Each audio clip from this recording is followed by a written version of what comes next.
जहां न पहुंचे रवि वहां पहुंचे कवि।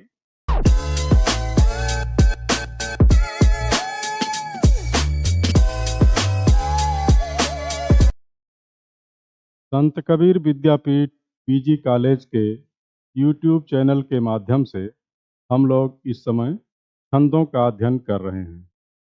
आज हम जिस छंद के विषय में आप सबके सम्मुख रखने वाले हैं वह है वंशस्थ छंद। वंशस्थ छंद, वंशस्थ का पहले शाब्दिक अर्थ समझ लेते हैं। वंशे स्थितम यस्य सह वंशस्थ। छंदों की परंपरा में यह छंद सबसे दृढ़ और लोकप्रिय हुआ।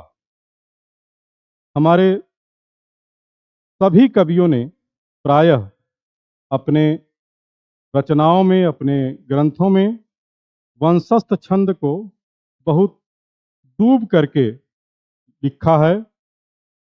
चाहे वो कालिदास हों, भारवी हों, माघ हों, श्रीहर्ष हों, रत्नाकर हों, इन सभी कवियों ने वंशस्थ छंद को अपने काव्य का विषय बनाया। तो सबसे पहले इसका लक्षण हम देखते हैं जो बहुत सरल सा है। जतौ तु वंशस्थमुदीरितं जरौ, जतौ तु वंशस्थमुदीरितं जरौ। वंशस्थम उदीरितम जतौ जरौ, यानी जिसमें क्रम से जयगण, तयगण, जयगण और रयगण,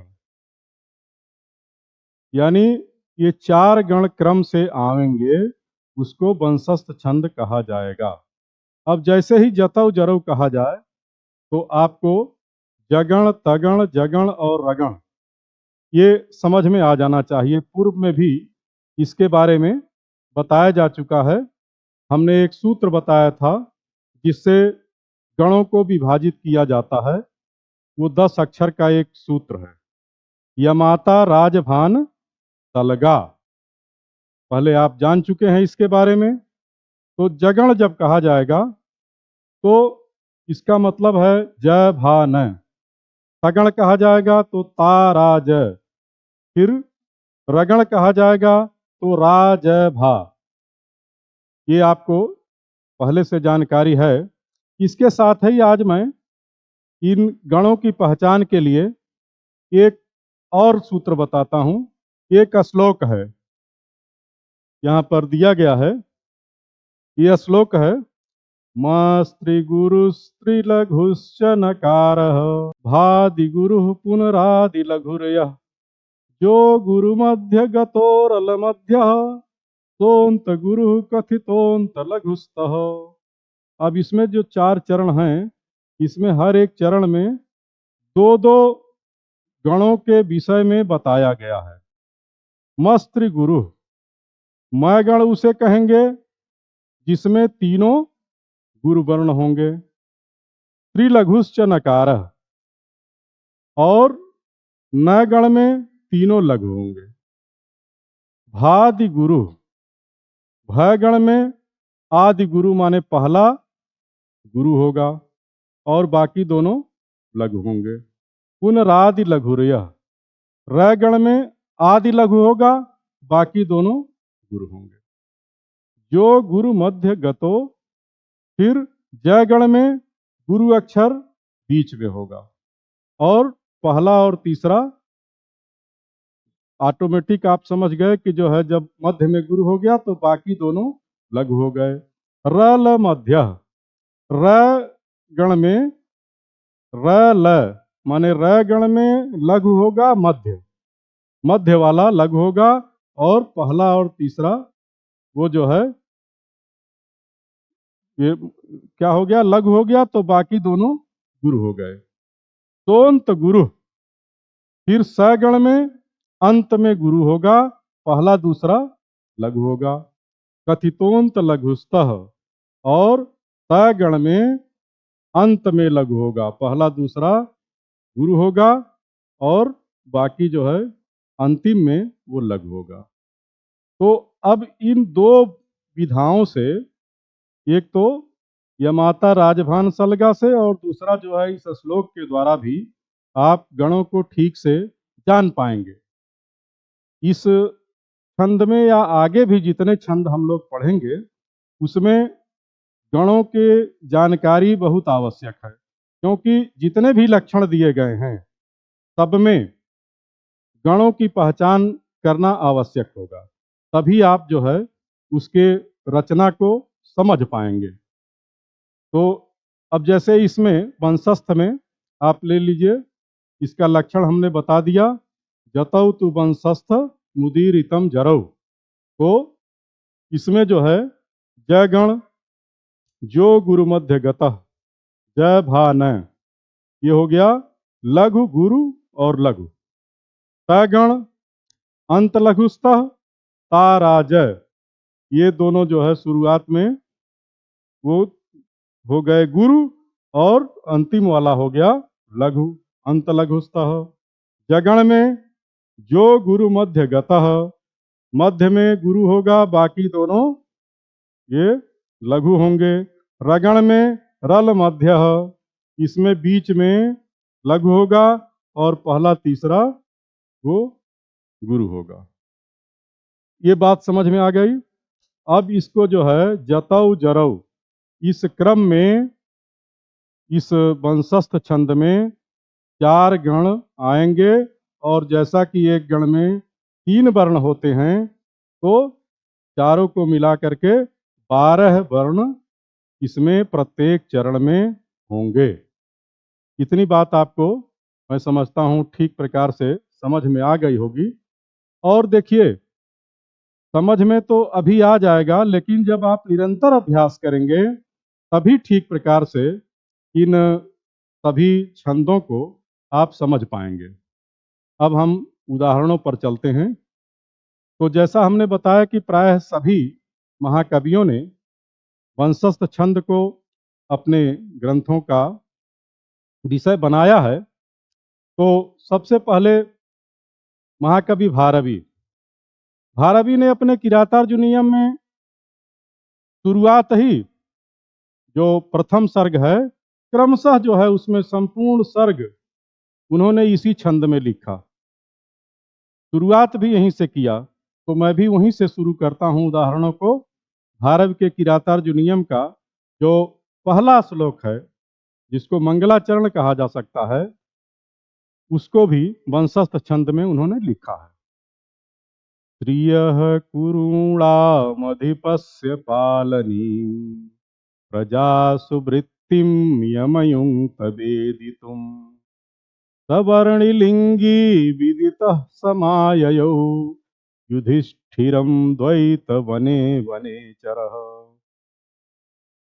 इसमें वर्णन उस समय का है जबकि पांडव परिस्थिति बस द्यूत क्रीड़ा में हार जाने के बाद उनका वनवास हो गया, तो द्वैत वन में वो रहते थे। द्वैत वन आजकल उस देवबंद को कहते हैं, जो सहारनपुर में स्थित है, उसका नाम बदल गया है। तो जो देवबंद है आजकल, वही द्वैत वन था। तो वहां पर वो रहते थे, लेकिन वो थे तो राजा ही। तो जैसे एक राजा दूसरे राज्य के राजा के विषय में वहां का हाल चाल जानने के लिए अपने गुप्तचर भेजता है, दूत भेजता है, तो उसी प्रकार महाराज युधिष्ठिर ने भी दुर्योधन के राज्य में एक वनेचर को दूत बना करके भेजा और वह वहां की संपूर्ण जानकारी लेकर के द्वैत वन में युधिष्ठिर के पास लौट आया। ये इसका भाव है। तो ये जो श्लोक है, ये आपके वंशस्थ छंद, जो आज के अध्ययन का विषय है, ये वंशस्थ छंद में ये घटित होता है। इसको एक बार आप देख लेंगे। 1 2 3 4 5 6 7 8 9 10 11 12। अब यह जो है इसमें 12 वर्ण हो गए।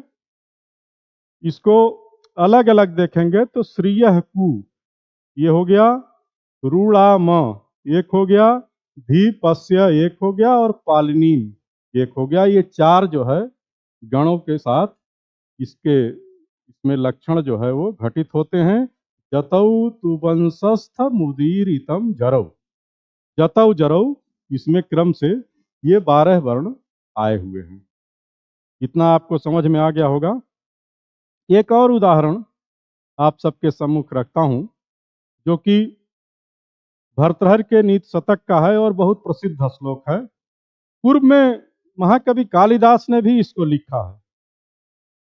भवन्ति नम्रास्तरवः फलोद्गमैः नवाम्बुभिर्दूरिविलम्बिनो घना अनुद्धता सत्पुरुषाः समृद्धिभिः स्वभावैवैष परोपकारिणाम।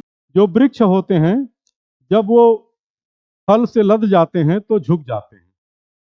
ऐसे ही जो जल से युक्त बादल होते हैं वे भी धरती के नजदीक आ जाते हैं, यानी वो भी झुक जाते हैं।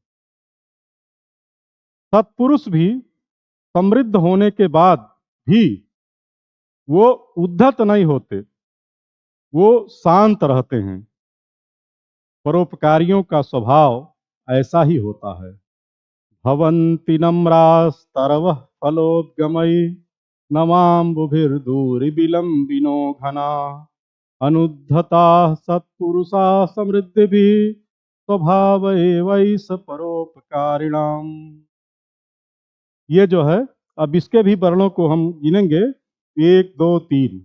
भवन्ति एक गण हो गया, नम्रास्त एक गण हो गया, रवः फ एक गण हो गया, और लोदगमय ये एक गण हो गया। इसमें भी 4 गुणे 3 12 वर्ण हो गए, और ये भी जो है जतौ जरौ के क्रम में हैं।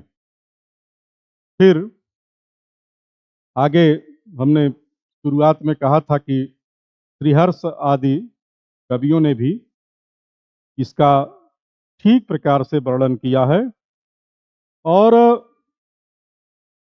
प्रकृति और जो अन्य जीव जंतु हैं उनका मानव जीवन से किस प्रकार का तादात्म्य है, बड़ा ही सुंदर वर्णन महाकवि श्रीहर्ष ने किया है। श्रीहर्ष 12वीं शताब्दी में कन्नौज के राजा जयचंद के राज कवि थे, और उन्होंने नल और दमयंती के विषय में एक महाकाव्य लिखा है, नैषधि चरितम इनका बड़ा प्रसिद्ध ग्रंथ है। तो एक बार जो है राजा नल एक हंस को पकड़ लेते हैं।